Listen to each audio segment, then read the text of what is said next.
We always have the same structure every lesson. So they come in and it's the same style. So the routine is clear. There's no change for a pupil. They come in, they sit down, they do the starter that is on the board, but that starter is always linked to prior learning that they would need for that lesson. Okay, number 4. What are we thinking, Riley? 377.0 centimetres cubed. Yes, okay. 2 questions, I go for that one. Why have you got with 0.0, first of all? Because I rounded and it says one decimal place, so I get the 0 there. Thank you. Second one, what's different about question box? You've obviously got it right compared to the first 3 questions. You have to half the area, the diameter, not the radius. Perfect, well done. So this time we've got the volume and we want the radius. So what are we thinking? Scott, you get that far? Yeah. What are you thinking? You do the inverse what you did, so you can divide by height, and then divide by pi to get r squared, and then square root it to get radius, which is 3.0 centimetres. Perfect, well done.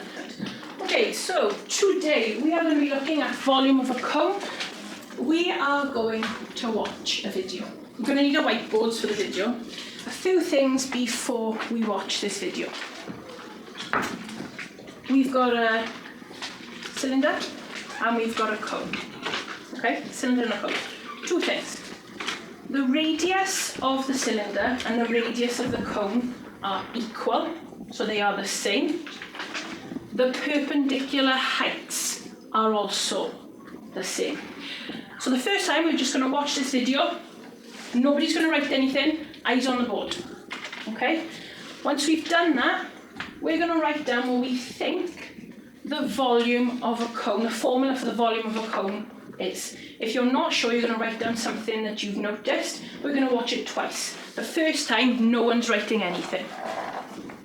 Every day, every lesson, we use mini whiteboards, sometimes to check on prior knowledge, to see where pupils are at before we start the lesson.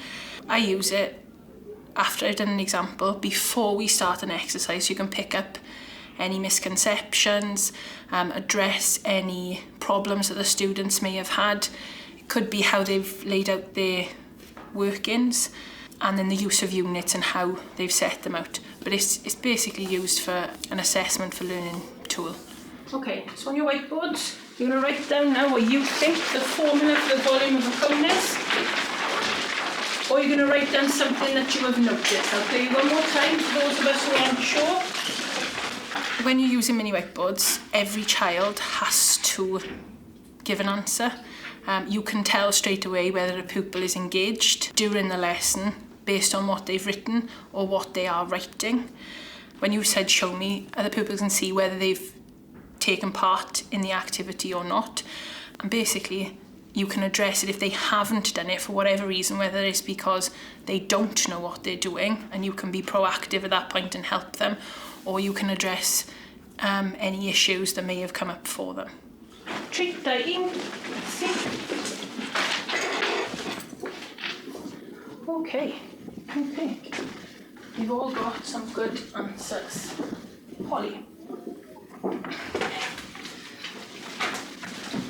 So Holly's got this. So where did you get this from? Because the cone went into the cylinder 3 times. So where's this come from? Cylinder is the formula and divided by 3. Okay, so you've got the formula for the volume of a cylinder and then you've just divided by 3. Okay, so based on what Riley and Holly have written, how we might write it differently. These are the 3 that we're seeing. Maybe these are the 3 that we're seeing. Now I'm going to start with this one. Start with that one. What do I not like about that one?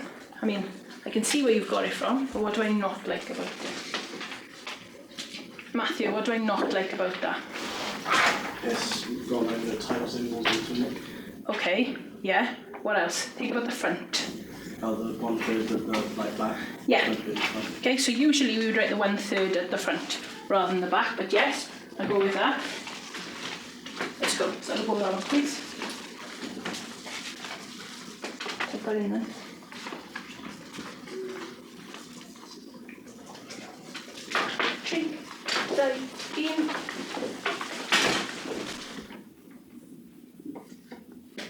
I don't like about yours.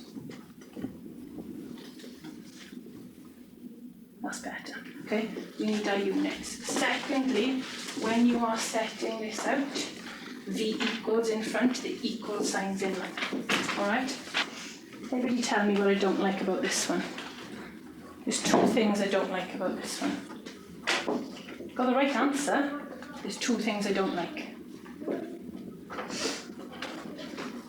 Christy? It doesn't have the squared on to divide. Okay, you've obviously squared it because you've got the right answer. But you haven't written squared here. And there's one more thing I'm not a fan of. Thank you. And he's not the only one who's done this. Riley did it as well. Well then, You did squared instead of cubed. perfect, okay? Cubed instead of squared. Right, let's get this one right there.